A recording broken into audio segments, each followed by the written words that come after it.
We are at my friend's house today, and her place is awesome. I'm just going to say it. So, what is your name? I'm Kim. And how many years have you lived up here? We have lived here almost 4 now. Almost 4 years. We moved here from San Diego. And what brought you up here? Oh my goodness. We were so excited to get out of California. And we actually don't know anyone here, have no relatives. We were looking for a quieter lifestyle, and this is what we found. And we love it. And how many people live here with you? There's 3. I live with my husband, my mother lives with us, and my youngest son. And as far as looking for property, did you decide you wanted to live up a mountain so you looked up here, or how did you happen to find a house up the mountain?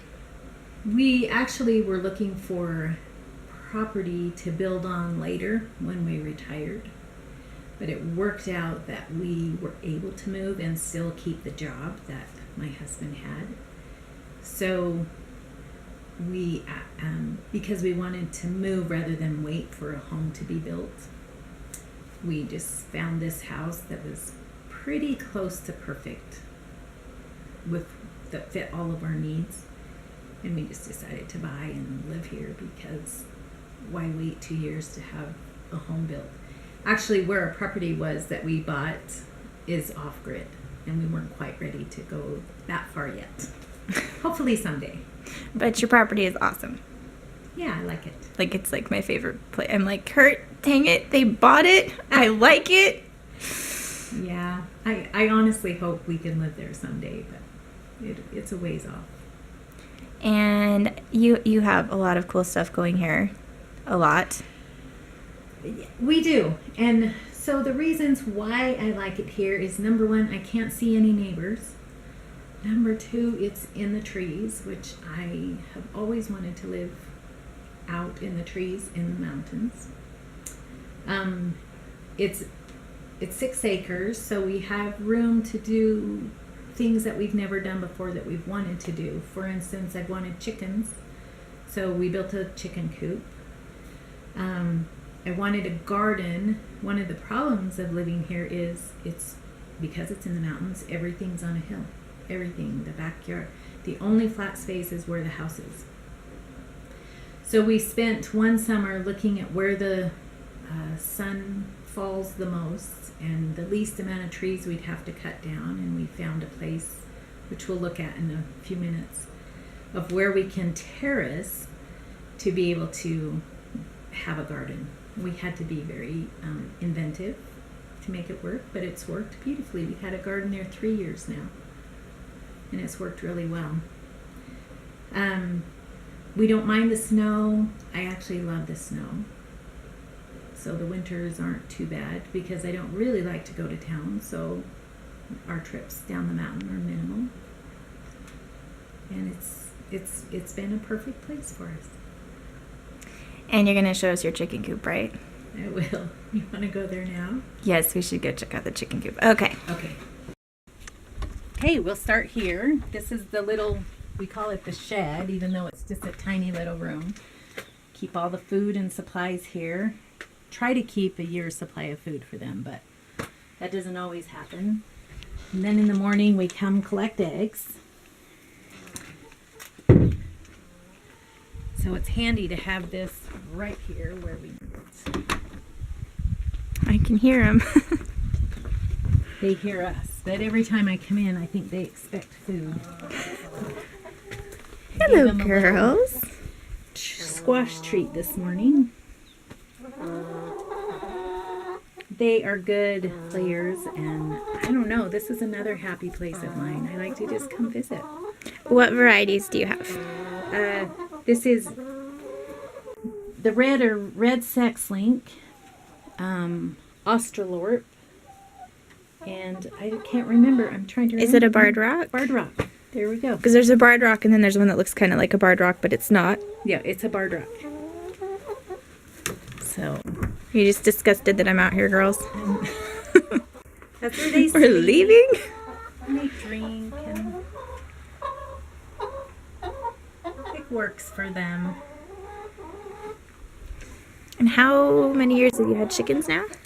3 years we've had them, and we've got it like this right here is our walls that we can put up against here and have little baby chicks and still have adult chickens, because you have to keep them separated for a while till they get used to each other.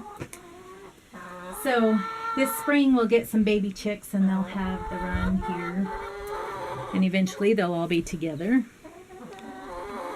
And I just want to mention how incredibly well built this place is. Well, A lot of us around here call it the Chicken Fortress. show their view. These chickens get to look out there in the forest They're every day. spoiled little things. Look Not at this. bad. I really wanted it so it was, because we can't let them run free here for various reasons. I really wanted it to be as natural as it could be for them. So these walls is the next best thing we could do for them. So we both eat them and use their eggs. So And to be able to pull this off, because you do have a lot of slope, you had to do basically a retaining wall, right? a retaining wall, yep. And once again, terrace again. We just put these blackberry plants in this spring, and they did really well. They were just little sticks when they went in. And we didn't, I mean, literally, we just stuck them in the ground. And below that are fruit trees. It's probably hard to see the fruit trees. Eventually, this will be better terrace, and we'll have a fence around it, and it will be an orchard eventually. And if we ever get our laws passed so our chickens can run free, this will be their playground. But HOAs are hard to they are. deal with. They are. Do we want to walk over to the garden? Yeah, we can do that. This room actually will start here because this is where the plants start. This is my favorite room in the whole house. It's our sunroom. It's just a little tiny thing, but I use every space I can here for hundreds of little starts in the spring. This is where they get started because it stays pretty warm in the day. It gets cold at night, but I don't think it ever freezes. Yeah, it's really warm right now. The mint plants, I have 2 mint plants here, and they lasted through the winter here, even though it got really cold. This basil's still going. Chives, thyme, green onions, most of them last. Well, not the basil, but they just last. So And what do you had drying? up there is, I have mint and mullein leaves. It smells really good in here. It smells like an herb shop. Does it? It does. I can really Probably- smell the... Probably this mint. The guy at the store told us that this chocolate mint specifically, if you put it in mold or vole holes, they hate it and they will get as far away as they can from it. That's why I have this. So are you going to put it outside then at some point to try to deter them? Yes, because we have molehills everywhere, and I have an aged mother walking around here, so I'm hoping to get rid of them for that reason. And do they mess with your garden? I've seen hills in there, but I've never seen damage from them. I don't know why. Maybe they don't like what I grow. Maybe. But that's where the little plants begin.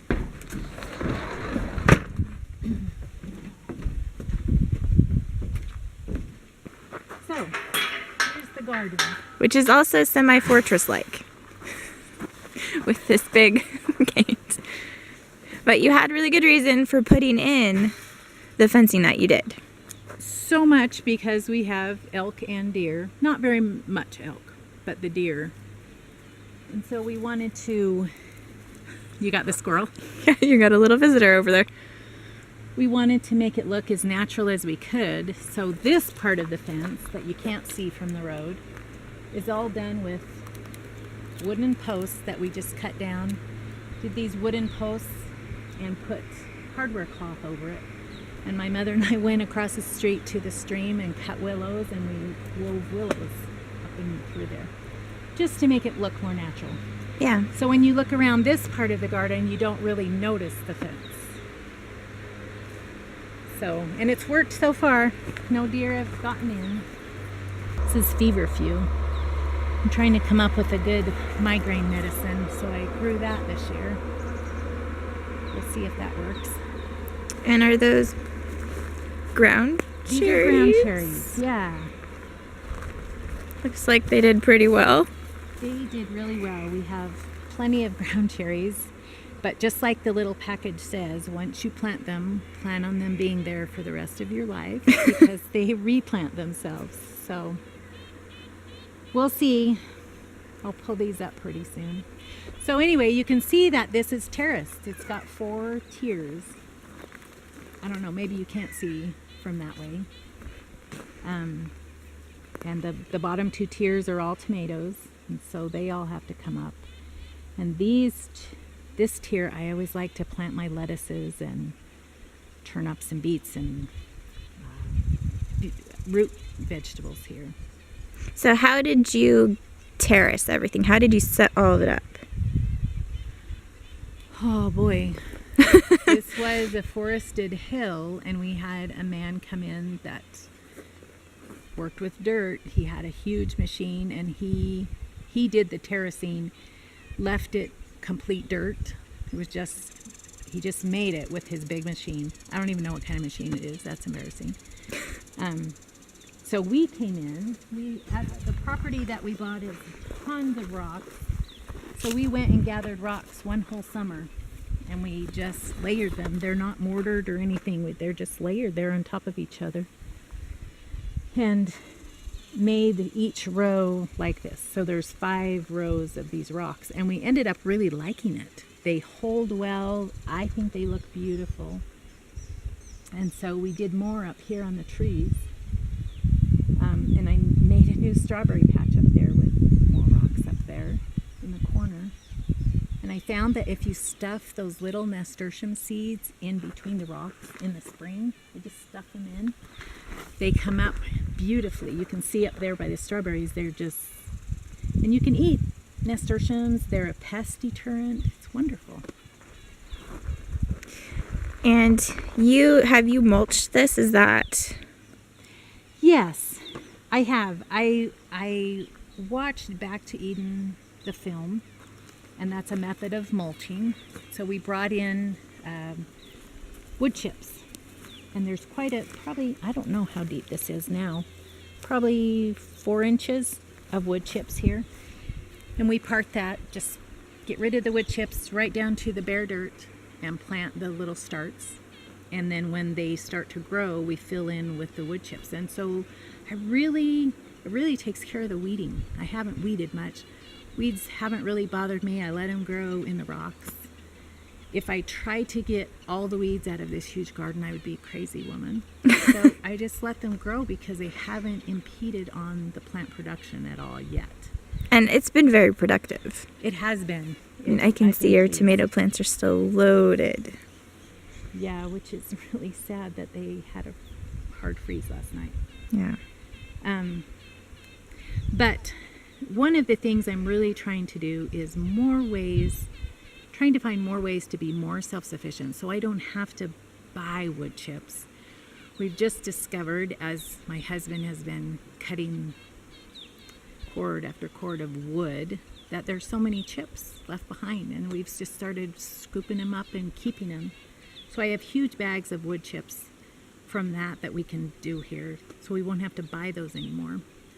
I'm also going to use those in the chicken coop. So the more we can recycle, the better I feel about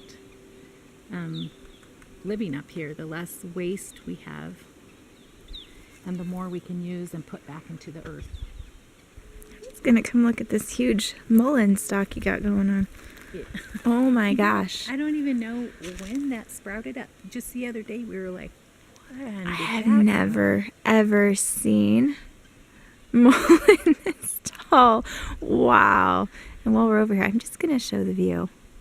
Because when we first came up here to visit Kim, I stood in one of her living rooms, and I looked out the window and was just completely enchanted by the trees. And that was before we bought our house. It was just amazing. Well, and think about how fun it is to sit and work in a garden with that in front of you. This is another one of my favorite places. I love to come out here and just spend time. And you can't really see it now because they're buried. He's put a sprinkler system in, so I don't have to come out and hand water anything. but he's put big round, what do you call them? Trees? Stumps, there we go. He's got 3 of them up there that I would sometimes just come and sit, make notes on my garden and take a break and then go work some more and then come sit on the stump. It's been nice.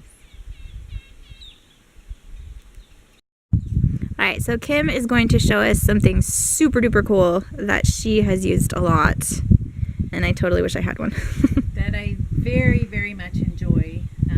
I actually was introduced to this sun oven by my mother, who went to a demonstration and she bought one and she was all excited about cooking. And I, in my little mind, that I actually since a little girl, I can remember having thoughts of how neat it would be to do everything myself and not have to have people help me or have to go buy things for it. So when I saw this sun oven, I thought, wow, no electricity. I could just do this any time of year, no matter what circumstances. And I actually love this one. There's many, many different kinds of sun ovens, but this is the one I happen to get, and I very much like it.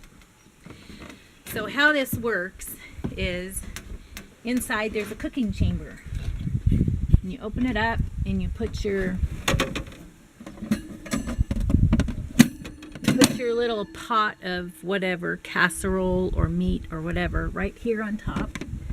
And then you close it, and there's a thermometer there. These little clips seal it, and then you just let the sun cook it, literally. These are reflectors, and so you can position it both up and down. Obviously in the winter it will be more like this because the sun is lower in the sky. In the summer it's more like this. And then position it also this way. And this particular sun oven has a little circle. I'm not even sure what it's called, but it's, anyway, when you look at it, you can line up the 2 circles and know that you're exactly have the most sun power right there. So I stick it in there in the morning, and in the afternoon I come check it, and if it's done I bring it in. Sometimes if it's done I don't bring it in. I wait until dinner time and then I bring it in, because things literally don't burn in here. Because everything in there is the same temperature. The pot, the sides of the oven, everything, the food, it's all the same temperature, and so nothing burns like it would in an inside oven that's electric. It's another thing I like in there. The only thing I have burned in there is brownies, but that's pretty obvious of why that might burn. So it's very easy. I boiled eggs in here without water. I put the eggs in the egg carton and set the carton on the leveler there, and I let them cook. I usually do 18 at a time in an 18 pack. Takes about an hour and a half, and I bring them inside and let them cool, and they're done. They're beautifully cooked. All kinds of casseroles, anything you would cook in a crock pot can go in here. You can put a whole chicken in a pot, put it in there and cook it. I have cooked a turkey in here. I was very pleased with it, and honestly, it was the juiciest turkey I've ever cooked, because I'm always worried about things not being quite done, especially meat, so I overcook. But in here I used the bag, one of those cooking bags, just like I cook my turkey inside, and I put it in there, cooked it all day, and it was wonderful. So it's a super inexpensive way. Actually, there's absolutely no expense of cooking this way, and I do it both summer and winter. The ambient temperature outside does not matter. It's how much sun you have. So I've even seen this used in the snow. You can set it literally in the snow, like on a rock. As long as you set it so that the sun is directly in there and these reflectors are reflecting at the right spot, it's the same amount of time of cooking. So that's the neat thing about this, is it doesn't matter. Although the problem here, specifically where I live, there's not a lot of sunny days in the winter. There's a lot of clouds. So that doesn't always work for me in the winter. So there's other ways, you can always build a fire or whatever to do that. That's why I got propane to use inside too, because our electricity goes out a lot here. So that works. It does. And so, would you say that this is a good time saver for you? Not having to like babysit it and being able to just kind of put it in there and leave it alone for a little bit? Absolutely. And I'm not a real exact cook, so I don't really notice how long I should cook things. So I will put it in the morning, and when I remember to come check it, I'll check it. If it's done, I bring it in. If it's not, I just let it sit. And that is really, this is perfect for my kind of cooking style, because it really doesn't burn. And if you want to keep it hot till dinner, you just leave it in there. It's pretty darn easy and self-explanatory. Yeah, so time saver too. I actually never thought of it that way. And did you just get yours online from Sun Oven, or? I did. Sun Oven International. And I actually like that particular company because, well, for two reasons. One is they donate many of these to refugee camps and overseas, to people that really need them. And he does that for free. That's part of his international thing. And then he sells them to us. The second reason is because Paul Munson, who started this company, does a ton of online things. And you can go online, watch him do his seminars, watch him cook the food. He talks really fast, has a ton of information in a little amount of time, and you can learn a lot with exactly this Sun Oven, not just any Sun Oven. And they all work. You can even make your own out of foil and cardboard.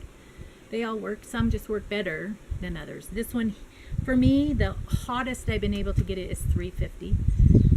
Online, he says he can get his up higher than that, but I'm not sure how he does it. But anyway, 350 is all I've ever needed. It's cooked just fine for me. So this is our drying rack. This is how I dry fruits and vegetables all summer long. Once again, I wanted to find a way to preserve food that I grew without electricity, without anything really, well, I guess it is man-made. I was going to say man-made, but this is just a screened-in drying rack. And inside, it has shelves. You take these little racks out, and I put my sliced food on here. There's 5 in here, and I put them in and zip it up so the bugs don't get at it. The deer haven't bothered it. And I've dried, goodness, mostly I've dried fruits. This is how we do our cherries every year.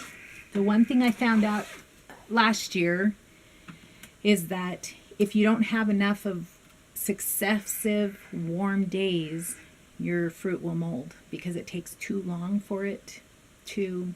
So we had a lot of cherries that molded last year because we had a warm day, then a cool day, then a warm day, and it just took too long and they molded. How many days does it usually take on average for you to dry cherries in there? Well, because I don't chop them up, I just pit them and throw them in so they're whole, with a hole inside them. It takes about a week for the cherries. And it depends on how warm it is outside too. It may not take that long if it's in the 90s and 100. So, and I, it's not, most of the day this is in the shade, so you just get the heat and you don't get the intense sunlight because the sunlight will kill some vitamins, destroy some of the good parts. So we keep them in the shade, and I have 4 of them, and 4 of them have been pretty good. That's quite a bit of food. I've also dried squash, zucchini and yellow squash in here. All kinds of fruit, lots of bananas. Bananas I've done in the house, even in our warm kitchen when it's warm. It's been not food season, like in the fall or in the early spring. As long as my kitchen's warm, I can hang this in the kitchen and it works just as well too. So, like I say, I'm always trying to find ways to grow my food and preserve my food. I never have to leave my house to buy seeds or to buy products to put in the soil or to preserve the food. I want to learn how to grow it and cook it as naturally as I can. So it just feels good to be more self-sufficient. I think that's a good way to be. So we're down here in Kim's lab, and she has some really, really, really cool stuff in here. I'm so excited. And she's going to just kind of show us what she's got, what her setup is. It's kind of in process, yes? It's definitely in process, very unorganized, but at least I know where everything is. All right, so we're going to start with the bucket. What's in the bucket? So this is Oregon grape. It grows berries. It grows wild everywhere out here, and so I've got it to cut the roots off and make some medicine with the roots. This is yarrow. I'm sure everybody would recognize yarrow. Well, you'd think so. But So- yarrow has the white flowers. Yep. And they smell really good. Nice dried. So you can use this fresh or dried, but I threw some in here to dry so I can use it in things in the winter, this winter. And do you use the whole stem, or do you just use the leaves and the flowers? So far I've just used the flowers for things, Okay. but I know you can use all of it. We usually do the leaves and the flowers, I think is what we do. The leaves too, yeah, they're nice. And it grows in my garden, literally. And this one? So this is just one of many. I have a bucket full of mullein. I recognize mullein grows everywhere also here, and the root is super medicinal. So I've got a lot of root. I have a lot of projects for this winter. I gather it all summer and put it in here, and then in the winter is my project time. So this is thyme. I've grown, and underneath that is rosemary, and I've dried that for, obviously for cooking, but it's also medicinal. So these nice little window screens are perfect for drying in. And this one? That is holy basil. That's what it's called, holy basil, or another name for it is tulsi, which is also medicinal. I've stripped the leaves off this, but I've left the seeds because I don't need the seeds. And then I've made a bunch of little labels because these are heavy. I had them laminated because this summer I was drying a whole bunch of things and I just had little pieces of paper labeling them, and a wind came through and blew everything away, and then I couldn't remember what it was. So that's why these are labeled. Rose hips, chocolate mint. Underneath that are hawthorn berries, which I love to put in my teas. And I also have a tincture of hawthorn, and there's several other things underneath those. And so these are awesome. How did these come These about? are little 1x1s, and Todd just mitered the corners, stapled them together, and put the screening on it, like window screens. Super easy and fast. I need a whole bunch more. I'm in the process of making more because this is very elementary. It's not anything fancy. Anyone could do this, and I can stack them up high, which is what I want to do. That is awesome. Over here is where I actually keep things that I've done or that are ready to do. I have pine sap in here that I've made soap out of, tinctures that I've made, more dried goods. These are mostly tinctures right here, or sometimes I put my oils in here because it's dark and it's cool. So I also make soap, and this is where I keep all of my soap stuff.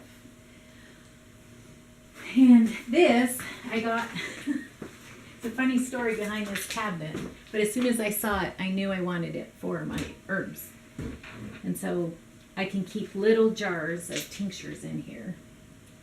But the man was so excited to get rid of this little thing. It was an heirloom of his wife's, and she took it everywhere they went, and he hated it. So he told me I wouldn't even have to pay for it. He said, if you take it without my wife seeing it, you can have it for free.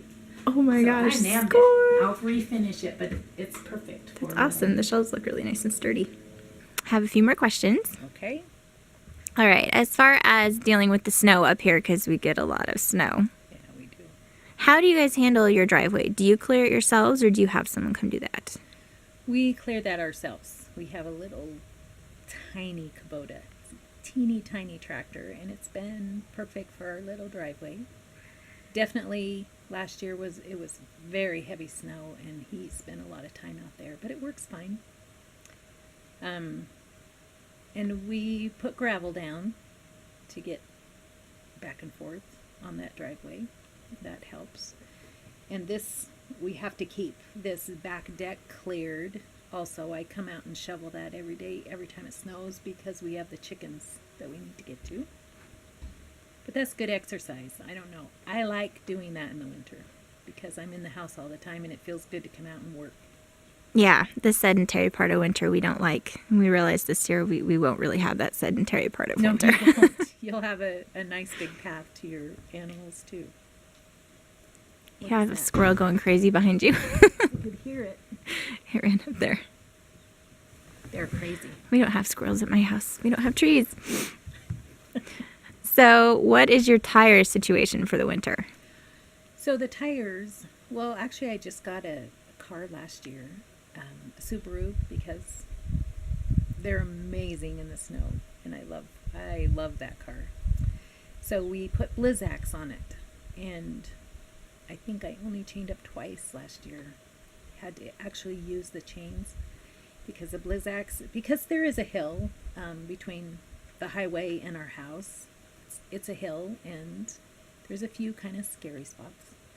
And we had a lot of snow and a lot of slush, and it's the slush that's the scariest part, much more than the snow. But the Blizzaks have been fine for us. I mean, Todd's truck doesn't have those. He just has snow tires on. I actually don't know exactly what kind. But that's worked fine for us. And what would be your favorite season? Because we do kind of have four, kind of. 4 definite seasons, which I am in love with because living in San Diego for 27 years, I miss the seasons. By far, autumn is my most favorite. I love the cooler days. I love the smell. I love the colors. I grow pumpkins every year, the mini ones, just for the purpose of putting them in my house and enjoying the fall. And I like all the other seasons, but by far it's autumn. It's my favorite too. I love it. All right, so if you could give someone a piece of advice, if they were thinking about moving up into the mountains, what do you think you would tell them? You know, I have a friend who lives in town, and she's lived here for many years, and we reconnected when I moved up here 4 years ago, and she came to dinner one night, and she said to us, "Why do people move up here? And especially people who are older and ready to retire." She said, "I've known so many that move up here, and I don't get it." So we spent the rest of the evening telling her what we liked about being up here, and it was all the things that she didn't like. So we were each in our perfect environment. We don't like being around crowds of people. We don't like traffic. We like simple. We like quiet. The very first thing we noticed when we were looking at homes and my mother and I walked out here on the deck, we both just stood there and we were noticing the same thing, and that was we could not hear one thing. No traffic, no bird. For that few moments we didn't hear anything, and it was amazing. And I think that it's a whole different culture of people up here. Everyone that lives up here kind of likes those things. And it's easier to live up here when you like being in nature and the quiet. Yes, it's harder, but there's always a payoff. There's always a trade-off, I should say, between those things. I agree. Kurt and I feel the sense? same way. Yeah. Okay. All right, what is something that you really wish that you would have known before you decided to move up here? Well, our original decision was to live off the grid, and we bought a little piece of land that we were planning on doing that. But the more we learned about what that entailed, the more we realized we don't know enough to do that. to be successful at doing that. So we actually are in a process of learning how to do that, because that's our ultimate goal, is to be completely self-sufficient as much as we can be, and live off-grid, which are two different things, can be two different things. And we're in the process of studying and learning and practicing.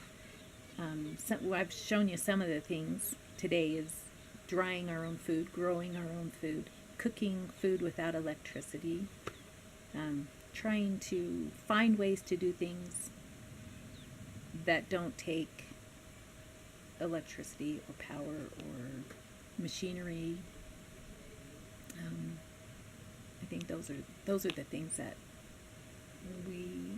we're trying to do the most for our ultimate goal of living off-grid.